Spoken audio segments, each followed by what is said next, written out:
예레미야 1장. 베냐민 땅 아나돗의 제사장들 중 hil기야의 아들 예레미야의 말이라. 아몬의 아들 유다 왕 요시야가 다스린 지 13년에 여호와의 말씀이 예레미야에게 임하였고, 요시야의 아들 유다의 왕 여호야김 시대부터 요시야의 아들 유다의 왕 시드기야의 11년 말까지 곧 5월에 예루살렘이 사로잡혀가기까지 임하니라. 여호와의 말씀이 내게 임하니라. 이르시되 내가 너를 모태에 짓기 전에 너를 알았고, 내가 배에서 나오기 전에 너를 성별하였고, 너를 여러 나라의 선지자로 세웠노라 하시기로, 내가 이르되 슬프도소이다. 주 여호와여 보소서. 나는 아이라 말할 줄을 알지 못하나이다 하니, 여호와께서 내게 이르시되 너는 아이라 말하지 말고 내가 너를 누구에게 보내든지 너는 가며 내가 내게 무엇을 명령하든지 너는 말할지니라. 너는 그들 때문에 두려워하지 말라. 내가 너와 함께하여 너를 구원하리라. 나 여호와의 말이니라 하시고, 여호와께서 그의 손을 내밀어 내 입에 대시며, 여호와께서 내게 이르시되 보라, 내가 내 말을 내 입에 두었노라. 보라, 내가 오늘 너를 여러 나라와 여러 왕국 위에 세워 내가 그것들을 뽑고 파괴하며 파멸하고 넘어뜨리며 건설하고 심게 하였느니라 하시니라. 여호와의 말씀이 또 내게 임하니라. 이르시되 예레미야야, 내가 무엇을 보느냐 하시매, 내가 대답하되 내가 살구나무 가지를 보나이다. 여호와께서 내게 이르시되 내가 잘 보았도다. 이는 내가 내 말을 지켜 그대로 이루려 함이라 하시니라. 여호와의 말씀이 다시 내게 임하니라. 이르시되 내가 무엇을 보느냐. 대답하되 끓는 가마를 보나이다. 그 윗면이 북에서부터 기울어졌나이다 하니, 여호와께서 내게 이르시되 재앙이 북방에서 일어나 이 땅의 모든 주민들에게 부어지리라. 내가 북방 왕국들의 모든 족속들을 부를 것인즉 그들이 와서 예루살렘 성문 어귀에 각기 자리를 정하고 그 사방 모든 성벽과 유다 모든 성읍들을 치리라. 여호와의 말이니라. 무리가 나를 버리고 다른 신들에게 분향하며 자기 손으로 만든 것들에 절하였은즉 내가 나의 심판을 그들에게 선고하여 그들의 모든 죄악을 징계하리라. 그러므로 너는 내 허리를 동이고 일어나 내가 내게 명령한 바를 다 그들에게 말하라. 그들 때문에 두려워하지 말라. 내가 그들 앞에서 두려움을 당하지 않게 하리라. 보라, 내가 오늘 너를 그 온 땅과 유다 왕들과 그 지도자들과 그 제사장들과 그 땅 백성 앞에 견고한 성읍, 쇠기둥, 노성벽이 되게 하였은즉 그들이 너를 치나 너를 이기지 못하리니, 이는 내가 너와 함께하여 너를 구원할 것임이니라. 여호와의 말이니라. 2장. 여호와의 말씀이 내게 임하니라. 이르시되 가서 예루살렘의 귀에 외칠지니라. 여호와께서 이와 같이 말씀하시기를, 내가 너를 위하여 내 청년 때의 인애와 내 신혼 때의 사랑을 기억하노니, 곧 씨 뿌리지 못하는 땅 그 광야에서 나를 따랐음이니라. 이스라엘은 여호와를 위한 성물 곧 그의 소산 중 첫 열매이니, 그를 삼키는 자면 모두 벌을 받아 재앙이 그들에게 닥치리라. 여호와의 말씀이니라. 야곱의 집과 이스라엘의 집 모든 족속들아, 여호와의 말씀을 들으라. 나 여호와가 이와 같이 말하노라.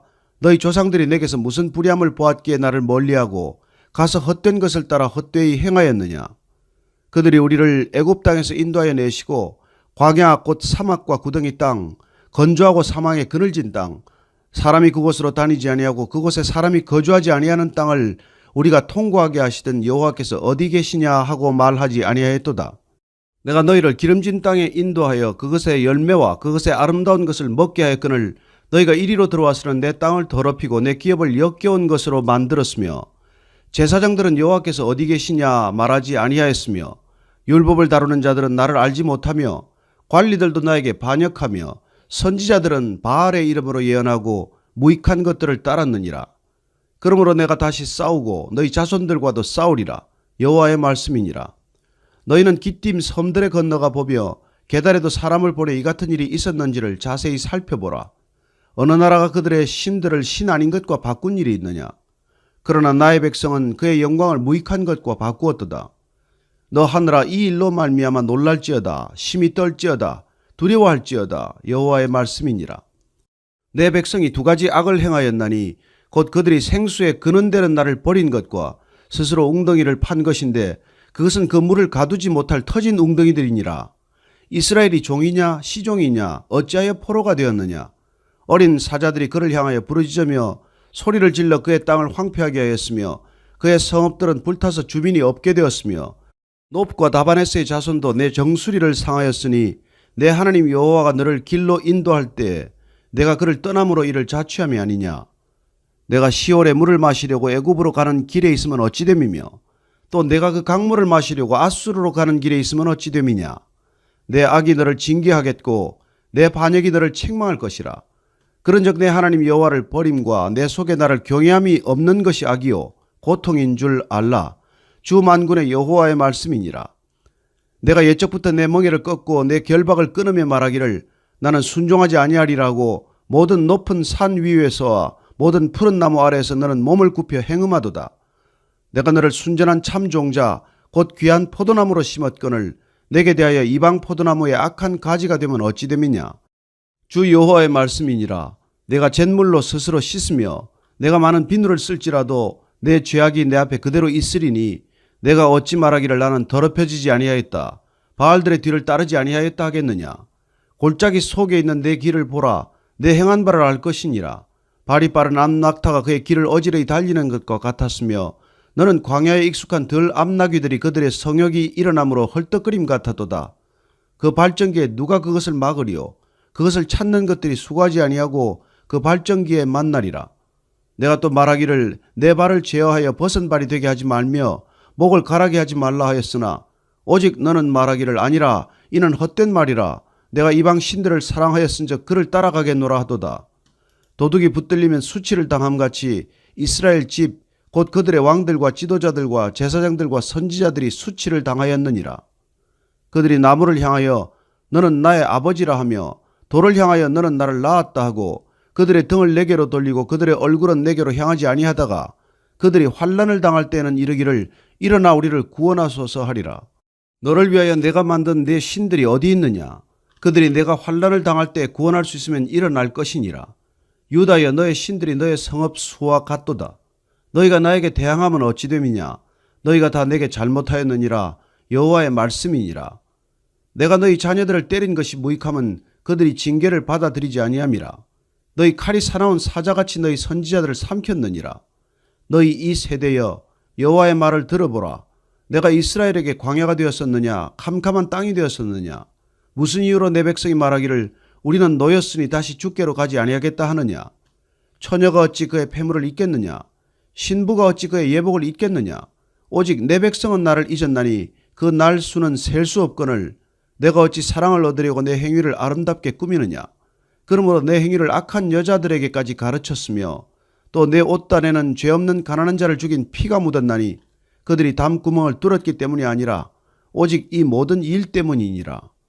그러나 너는 말하기를 나는 무죄하니 그의 진노가 참으로 내게서 떠났다 하거니와 보라 내 말이 나는 죄를 범하지 아니하였다 하였으므로 내가 너를 심판하리라. 내가 어찌하여 내 길을 바꾸어 부지런히 돌아다니느냐. 내가 아수르로 말미암아 수치를 당함같이 또한 애굽으로 말미암아 수치를 당할 것이라. 내가 두 손으로 내 머리를 싸고 거기서도 나가리니 이는 내가 의지하는 자들을 나 여호와가 버렸으므로 내가 그들로 말미암아 형통하지 못할 것임이라. 3장. 그들이 말하기를 가령 사람이 그의 아내를 버림으로 그가 그에게서 떠나 타인의 아내가 된다 하자 남편이 그를 다시 받겠느냐. 그리하면 그 땅이 크게 더러워지지 아니하겠느냐 하느니라. 내가 많은 무리와 행음하고서도 내게로 돌아오려느냐. 여호와의 말씀이니라. 내 눈을 들어 헐벗은 산을 보라. 내가 행음하지 아니한 곳이 어디 있느냐. 내가 길가에 앉아 사람들을 기다린 것이 광야에 있는 아라바 사람 같아서 음란과 행악으로 이 땅을 더럽혔도다. 그러므로 단비가 그쳤고 늦은 비가 없어졌느니라. 그럴지라도 내가 창녀의 낯을 가졌으므로 수치를 알지 못하느니라. 내가 이제부터는 내게 부르짖기를 나의 아버지여 아버지는 나의 청년 시절의 보호자이시오니 노여움을 한없이 계속하시겠으며 끝까지 품으시겠나이까 하지 아니하겠느냐. 보라 내가 이같이 말하여도 악을 행하여 내 욕심을 이루었느니라 하시니라. 요시야 왕 때에 여호와께서도 내게 이르시되 너는 배역한 이스라엘이 행한 바를 보았느냐. 그가 모든 높은 산에 오르며 모든 푸른 나무 아래로 가서 거기서 행음하였도다.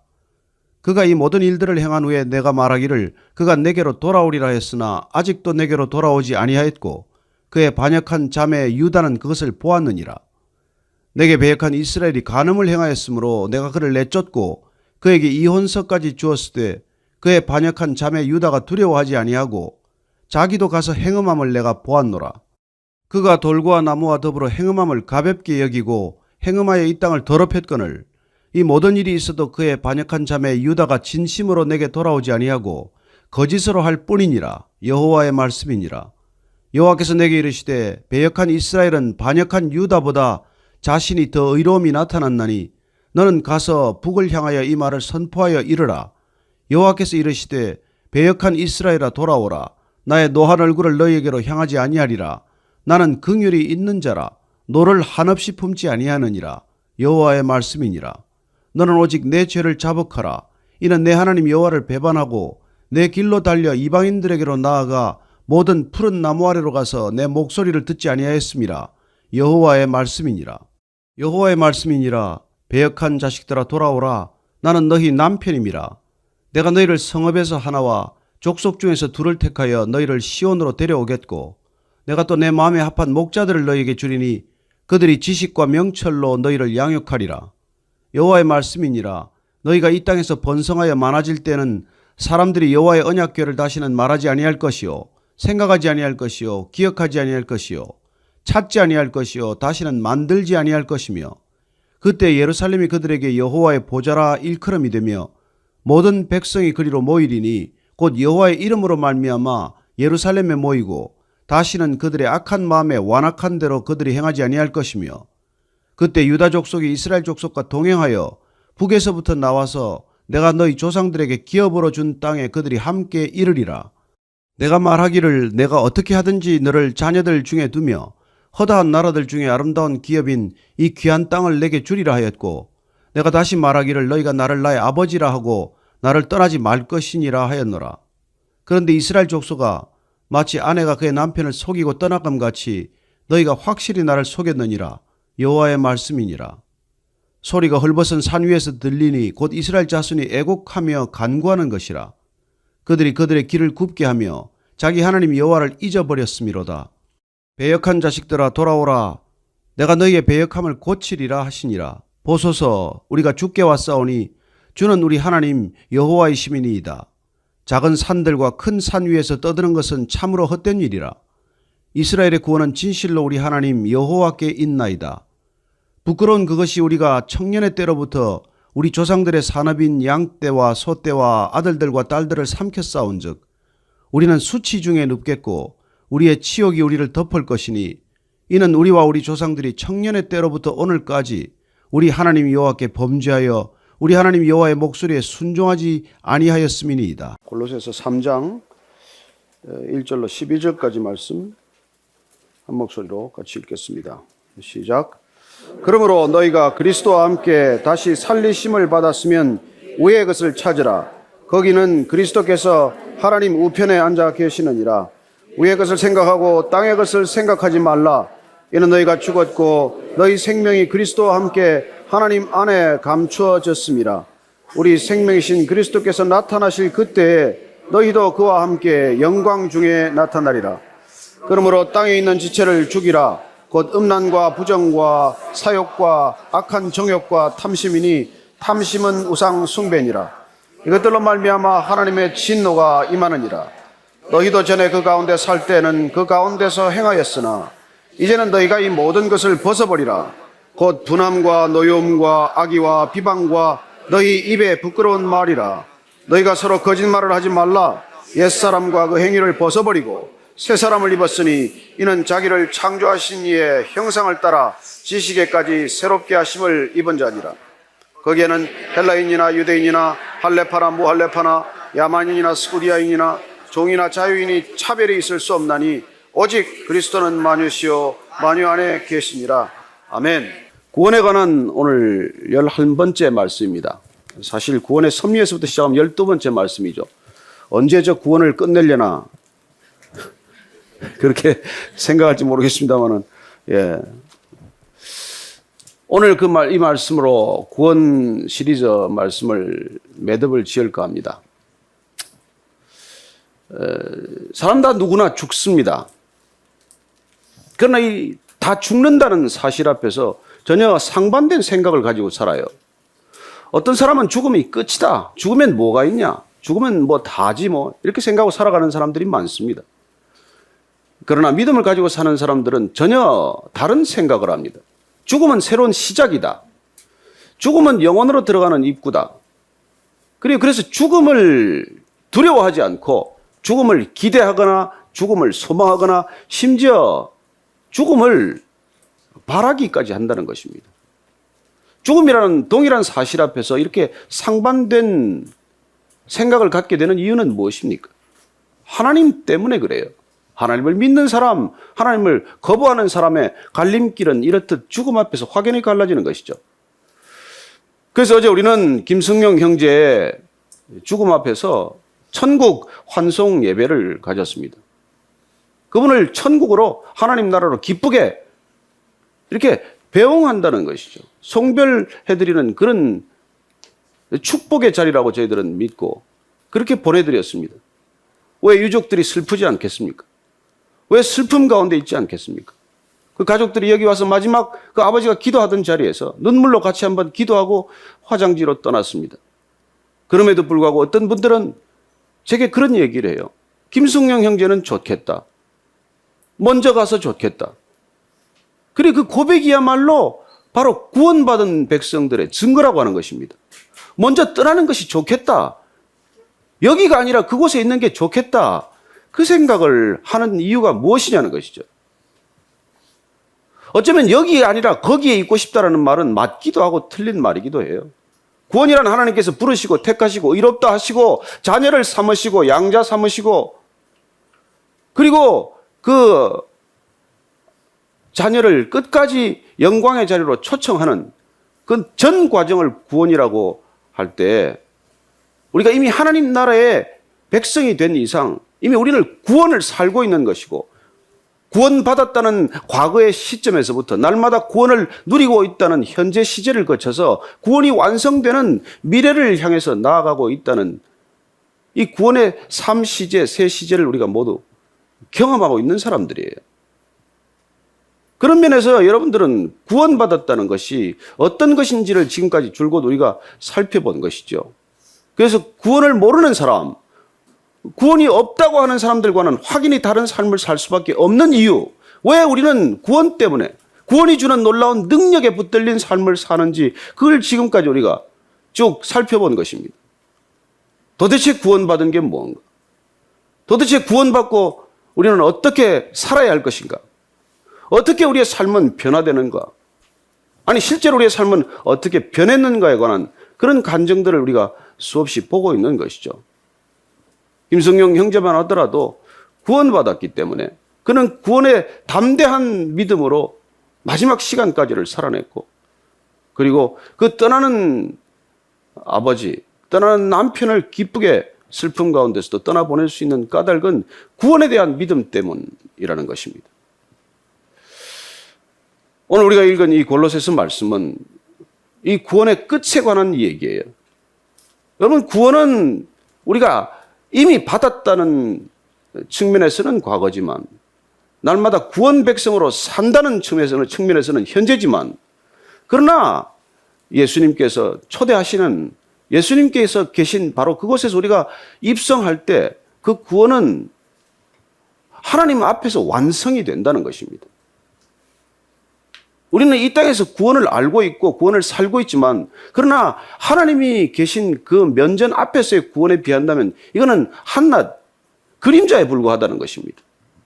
모형에 불과하다는 거예요. 우리는 구원의 기쁨과 감격을 누리지만은 그러나 정말 예수님을 만났을 때 예수님과 함께 누리게 될 감격에 비한다면 어쩌면 이것도 조금 부족한 것이 있을 수 있다는 것이죠.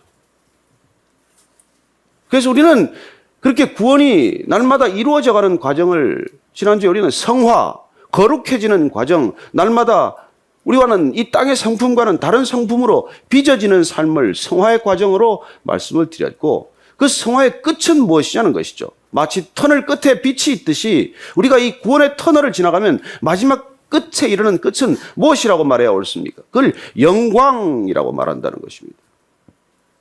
그래서 구원의 끝, 구원의 마지막, 구원의 본질은 영광됩니다. 글로리피케이션이다. 그렇게 말합니다. 우리가 이렇게 혼탁스럽고 어려운 시대를 살아가지만 왜 이 백성들이, 이 땅의 사람들이 이렇게 혼탁스럽게, 혼란스럽게, 소란스럽게 이렇게 힘들게 살아갑니까?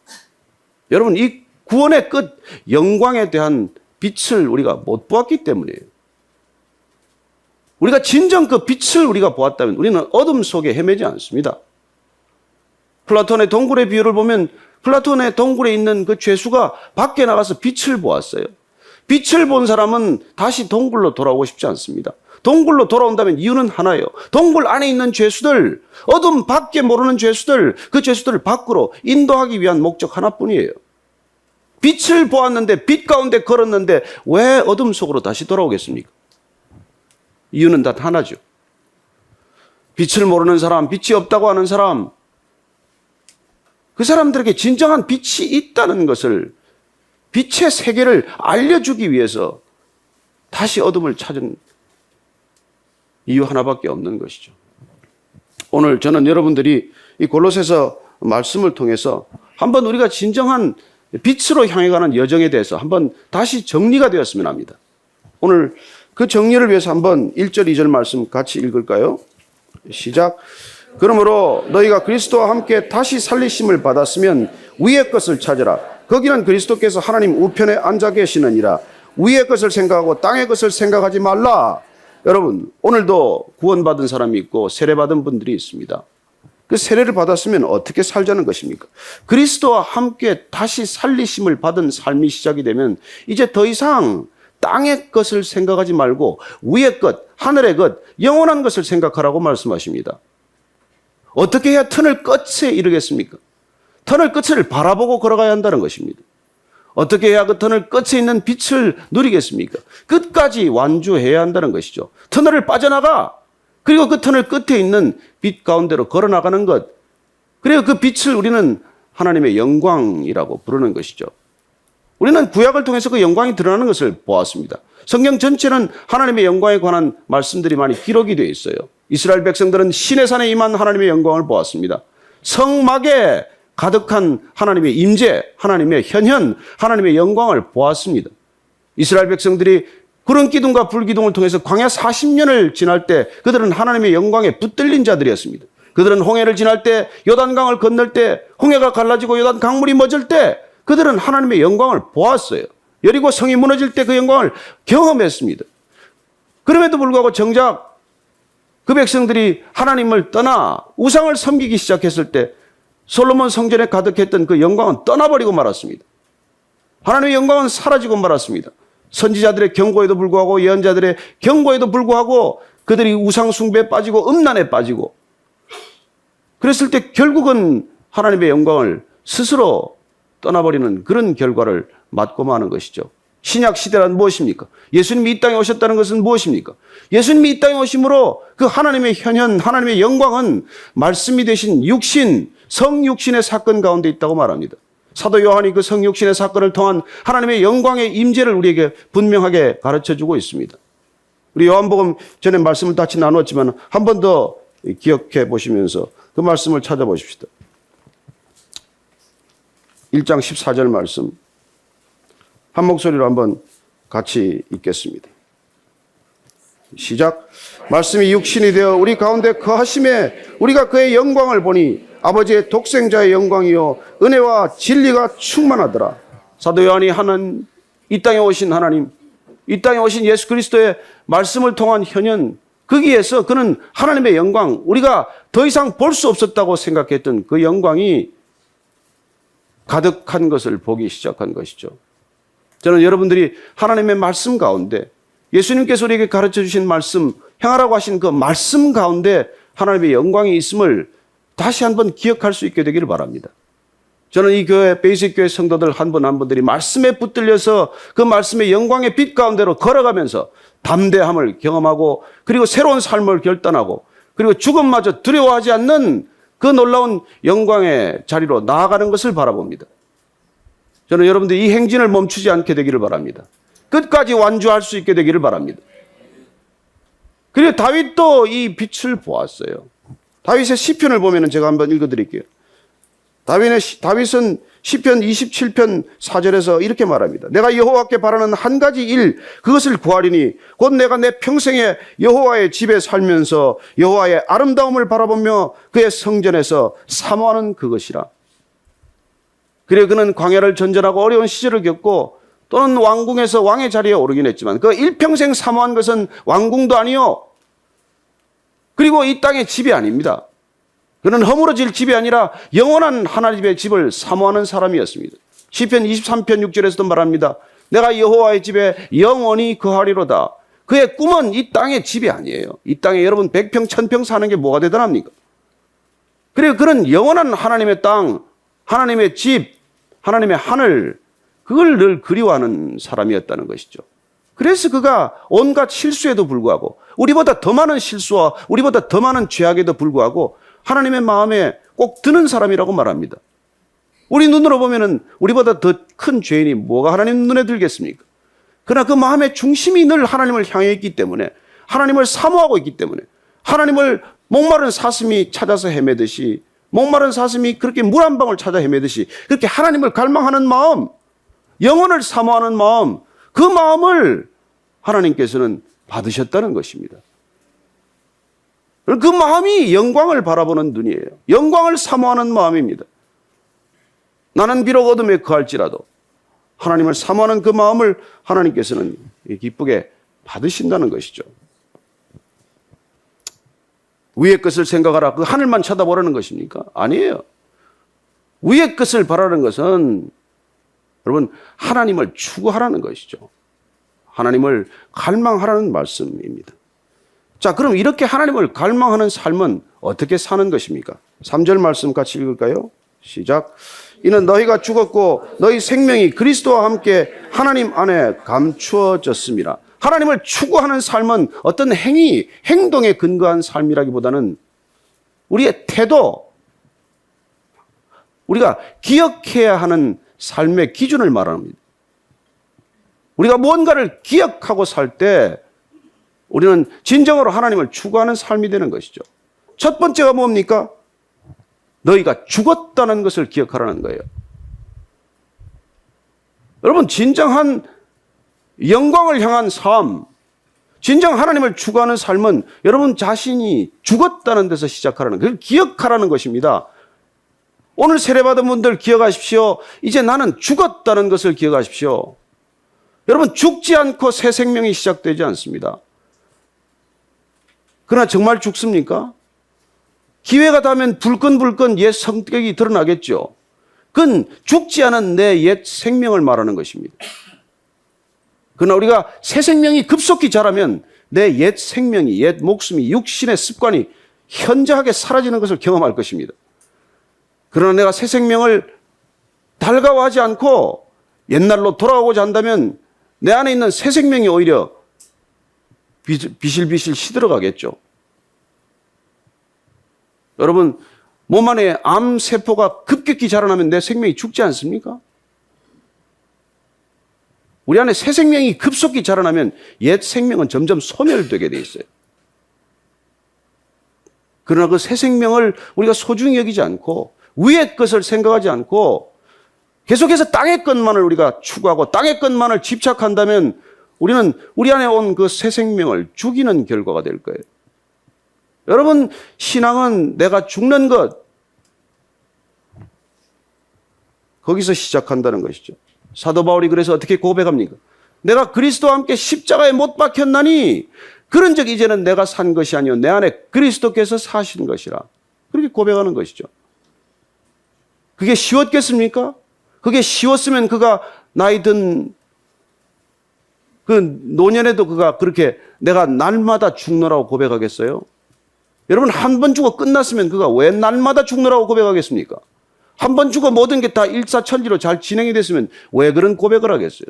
우리 안에 있는 옛사람을 날마다 죽이지 않으면, 내 안에 온 새 생명을 날마다 기억하지 않으면, 내가 십자가에서 죽었다는 걸 날마다 기억하지 않으면 우리는 순식간에 불끈불끈 살아나는 내 옛 자아를 경험하겠죠. 그리고는 아무것도 된 것 없이 어제나 오늘이나 변함없는 삶을 살면서 오히려 괴로워하겠죠. 그래서 그리스도인으로 산다는 것이 가장 괴로운 삶이 되겠죠. 갈라디아서 6장 14절 말씀에 이렇게 고백하고 있습니다. 우리 자, 찾으셨으면 한 번 더 읽겠습니다. 시작.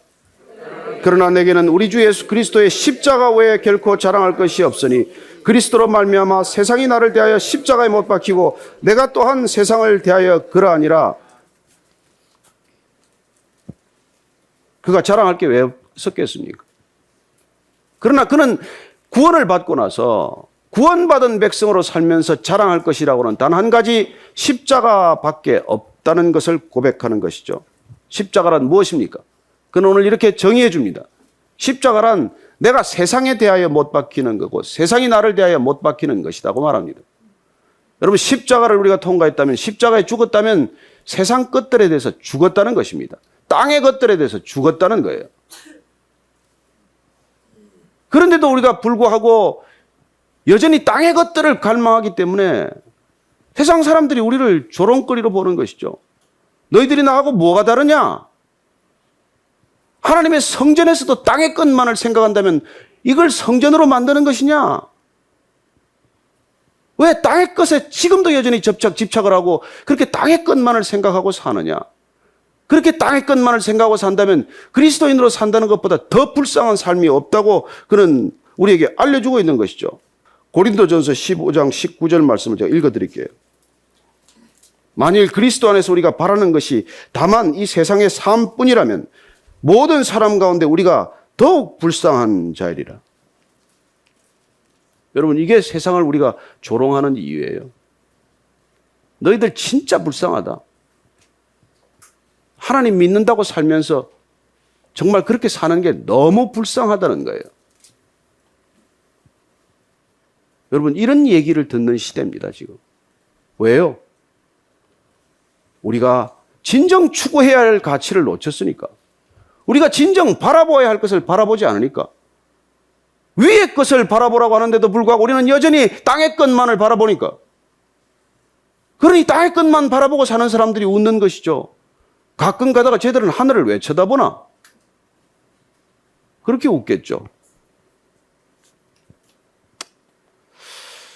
여러분, 기억하십시오. 우리가 죽었다는 것, 세상에 대하여 죽었다는 것은 세상의 것에 더 이상 붙들리지 않는다는 것입니다. 여러분, 세상의 것들에 우리가 붙들려 사는 존재가 아니라는 거예요. 우리는 위의 것들에 붙들려 살지만 땅을 목적이 있고 이유가 있고 소명이 있어서 잠시 사는 것이라는 겁니다. 그 우선순위가 바뀐다면 여러분, 구원받은 백성이 아니라 구원과는 상관없는 백성으로 살면서 구원받았다고 착각하는 것이죠. 착각하는 것이죠. 제가 어릴 때 구슬치기를 엄청 좋아했어요. 근데 구슬치기 하다가 뭐 이렇게 따는 게 너무 신통차니까 이제 구슬쥐기로 좀 성격해서 이걸 홀짝으로 알아맞히면 단위가 커져요.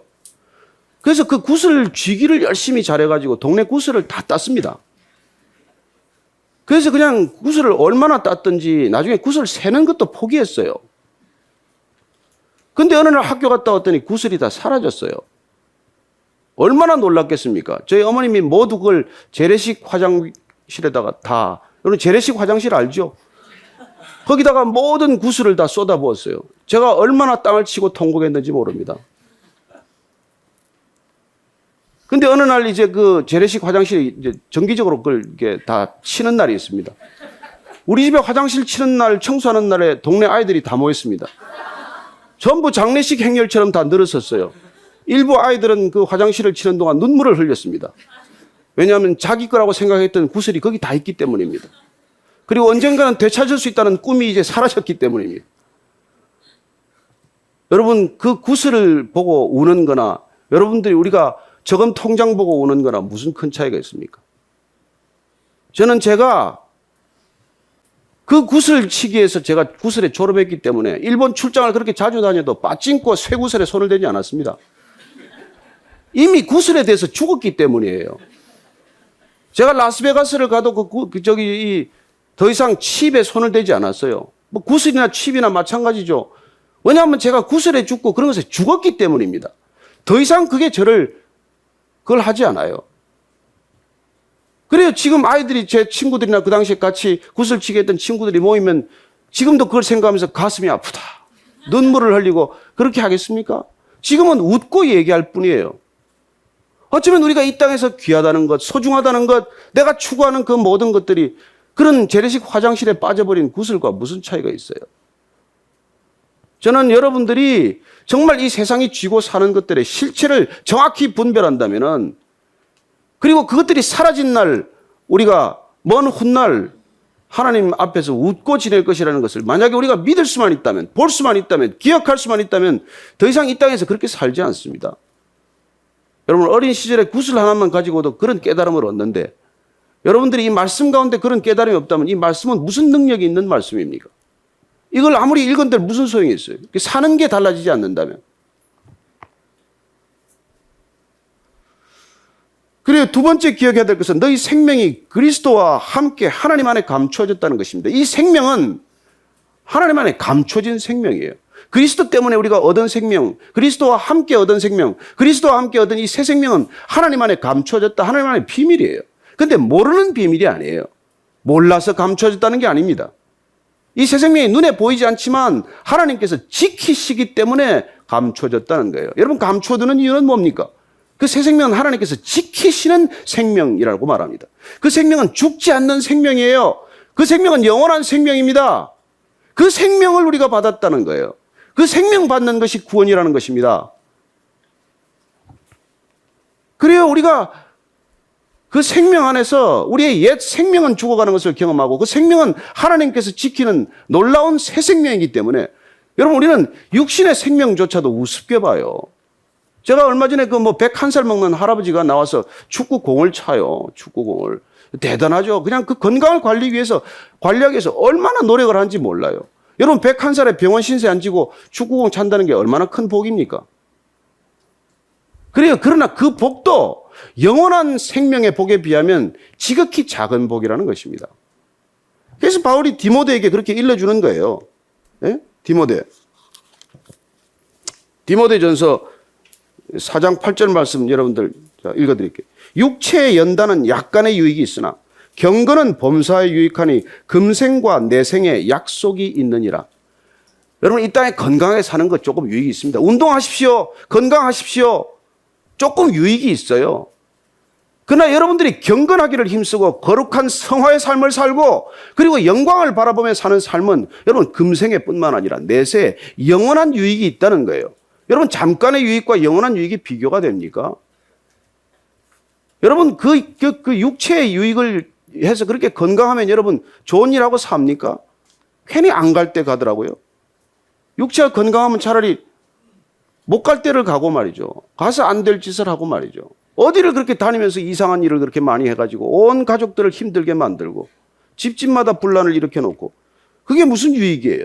육신이 건강해서 오히려 해가 되는 것이죠. 그렇습니다. 우리는 육신이 건강해서 해짓고 사는 사람이 훨씬 많습니다. 그 할아버지처럼 착하게 공이나 차는 사람 많지 않아요. 그리고 세 번째는 우리 4절 말씀 한번 기억하십시다. 시작. 우리 생명이신 그리스도께서 나타나실 그때 너희도 그와 함께 영광 중에 나타나리라. 왜 이 새 생명이 필요합니까? 왜 이 영원한 생명 필요합니까? 이게 우리의 구원의 끝, 영광에 이르도록 하는 능력이기 때문에 그래요. 이 생명으로 우리는 영광, 그 하나님의 광채, 빛 가운데로 걸어가게 될 것이고 그 빛 가운데 우리는 함께 거하게 될 것이기 때문에 여러분, 주님 다시 오실 때 그 빛 가운데로 우리가 들리워질 것이기 때문에 우리가 다 이해할 수는 없지만 우리가 그 빛 가운데로 우리가 반드시 걸어가기 위해서는 여러분, 우리가 이 새 생명이, 구원이 이게 선택이 아니라 필수라는 거예요. 저는 여러분들이 이 구원의 감격을 놓치지 않게 되기를 바랍니다. 그래서 예수님께서 이 땅에 오셔서 이 구원의 생명을 그렇게 함부로 말하지 말라고 말하는 것입니다. 마가복음을 보면은요, 8장 38절 읽어드릴게요. 누구든지 이 음란하고 죄 많은 세대에서 나와 내 말을 부끄러워하면 인자도 아버지의 영광으로 가득한 천사들과 함께 올 때 그 사람을 부끄러워하리라. 여러분, 이 음란하고 죄 많은 시대가 언제입니까? 그때입니까? 지금은 아닙니까? 더 음란하고 더 죄 많은 시대를 살아갑니다. 이때 예수님을 부끄러워하고 예수님을 거부하고 예수님 없다 하고 하나님이 어디 있냐고 말하는 그 사람들, 여러분, 예수님께서 다시 오실 때 내가 그 사람들을 부끄러워할 것이라고 말합니다. 예수님께서 정말 우리에게 혹독한 말씀을 하셨어요. 내 손이 죄를 지으면 손 잘라버리라. 내 발이 죄를 지으면 발을 잘라버리라. 내 눈이 범죄하면 눈 뽑아버리라. 여러분, 우리가 그렇게 죄 지을 때마다 뽑아버리면, 잘라버리면 남아있는 게 뭐가 있겠어요? 우리 전부 다 이상하게 앉아있을 거예요. 아마. 머리는 하나 들고 앉아있을래나? 왜 그렇게까지 극언하십니까? 왜 그렇게 과격한 표현을 쓰세요? 예수님께서 좀 점잖게 말씀하시지. 여러분, 예수님께서 꼭 점잖게만 말씀하시지 않았습니다. 얼마나 독하게 말씀하셨는지 몰라요. 여러분, 죄 질 때마다 뭘 잘라버리라는 게 그게 쉬운 얘기입니까? 왜 그랬어요? 죄를 짓고 건강한 몸으로 지옥 가는 것보다 비록 불구의 몸이라고 할지라도 영원한 천국으로 가는 게 비교할 수 없기 때문에 그런 극한적인 표현을 하신 것이죠. 여러분, 사지 쓸고 닦고 고치고 뭐 펴서 뭐 이렇게 깔끔하게 사는 것처럼 하다가 여러분 지옥 가는 거 그게 비교가 됩니까? 닉 부이치치처럼 팔다리가 없어도 말이죠. 하나님 나라를 이미 경험하고 하나님 나라에 들어가는 그런 삶이 우리의 목적이 되어야지, 사지 멀쩡하게 다니면서 온갖 할지도 안 할지 살면 그게 무슨 소용이 있냐는 것이죠. 그래요, 우리는 그분의 영광을 모르기 때문에, 그분의 영광을 우리가 사모하지 않기 때문에, 그 빛, 찬란한 빛, 여러분 그 빛은 그림자가 없어요. 여러분, 태양빛은 빛이 있지만 어둠을 만들어요. 그림자를 만듭니다. 우리는 더 밝은 빛 안에 설수록 더 짙은 그림자를 경험합니다. 인간의 영광은 반드시 그림자를 수반합니다. 여러분, 영광을 내 스스로 추구해 보십시오. 그 영광을 추구하는 가운데 얼마나 많은 상처가 생깁니까? 얼마나 많은 그림자가 생깁니까? 내 영광이 그렇게 두드러질수록 다른 사람들은 또 짙은 어둠과 그림자 속에 신음합니다. 저 사람은 왜 저렇게 잘 되나? 여러분, 부러워할지는 모르겠지만 누가 우리가 잘 된다고 존경하겠습니까? 그리고 인간의 인기란, 인간의 권력이란, 인간의 돈이란 사실 수많은 그림자일 뿐이에요. 그러나 하나님은 그림자가 없는 분이라고 말합니다. 그분 앞에 서면 그림자가 안 생긴대요. 회전하는 그림자가 없다고 말합니다.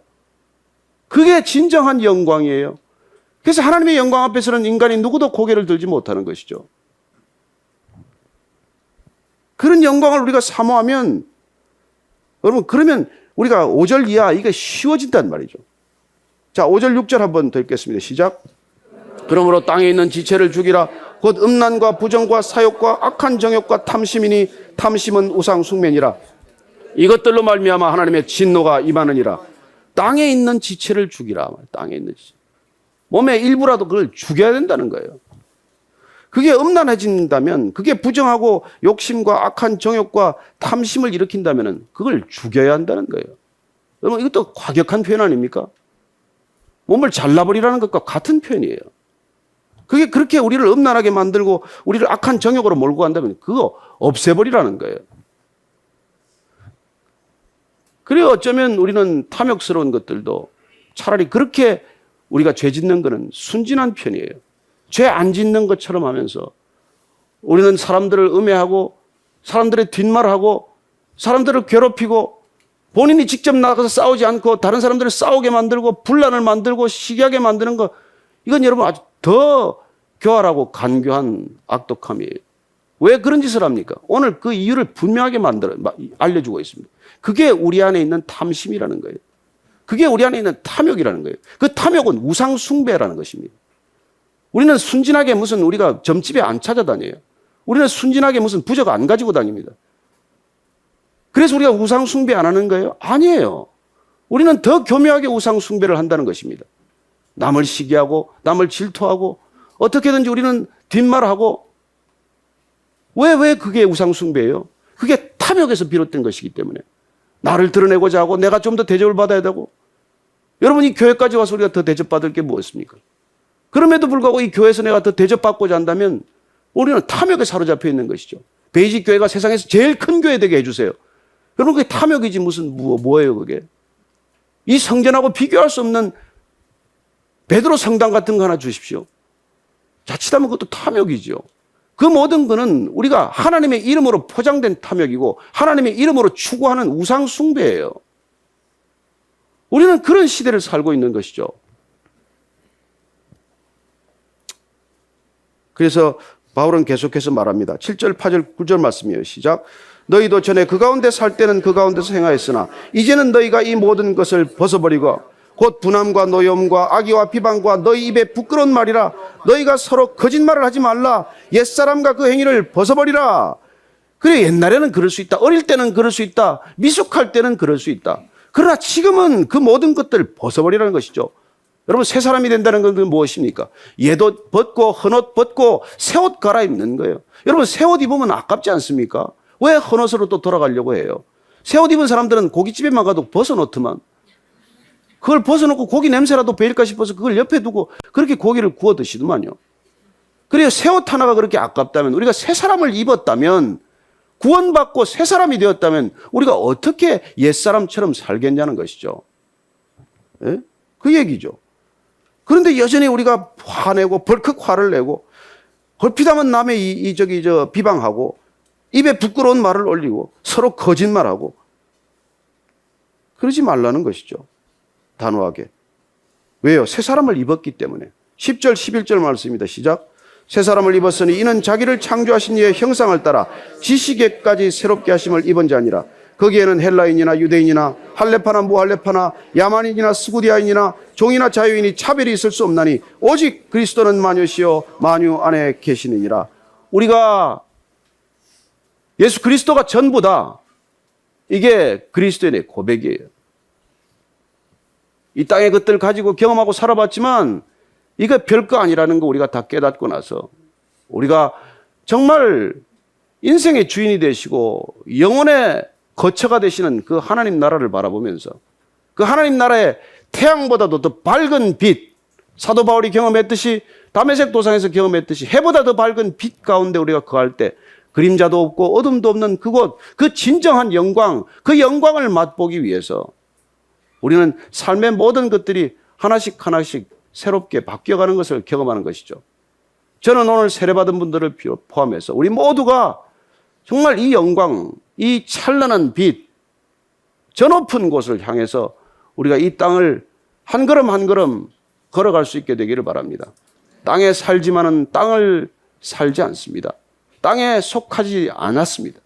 우리는 땅에 살지만 하늘에 속한 사람으로 살 것이고 땅을 걷지만 하나님을 바라보며 걷는 사람들이기 때문입니다. 우리 이 땅에서도 미인 대만 하더라도 진, 선, 미 세 가지 이름을 붙입니다. 뭐가 진정한 진리고 선이고 미입니까? 어떻게 생긴 여인이 진이고 선이고 미입니까? 왜 그런 이름을 붙입니까? 여러분, 진선미란 그 하나님의 영광에서 나온 이름들이에요. 진정한 하나님의 그 영광이란 세상에 비교할 수 없는 아름다움이고 비교할 수 없는 선함이고 비교할 수 없는 진지함이기 때문에, 진실함이기 때문에. 여러분, 그 절대적 기준에서 나온 비교이지 우리가 그냥 생각할 수 있는 개념이 아니에요. 저는 이 땅을 살아가면서 우리가 수많은 혼동된 그런 흔들리는 기준을 살지만 우리가 하나님의 말씀 가운데, 하나님의 뜻 가운데 흔들리지 않는 기준, 그 영광이라고 하는 기준을 우리가 보고 그 기준을 우리가 추구하며 살아갈 때 우리는 진정 하나님의 사람으로 살게 될 것입니다. 저는 여러분들이 하나님의 구원받은 것을 축복합니다. 하나님의 그 구원이 얼마나 값진 것인지를 기억하고 사는 삶을 축복합니다. 무엇을 기억하라고 말씀하십니까? 내가 이미 죽었다는 것을 기억하십시오. 그리고 오늘 말씀대로 그 생명이란, 내 새 생명이란 그리스도 안에 감춰져 있다는 것을 기억하십시오. 말씀 안에 감춰져 있다는 것을 기억하십시오. 그리고 우리의 생명은, 이 새 생명은 반드시 하나님의 영광 가운데 드러날 것이고 그 영광으로 이끌어가는 이 새 생명이야말로 우리를 영원에서 영원까지 살게 하는 하나님의 선물이라는 것을 기억하게 되시기를 바랍니다.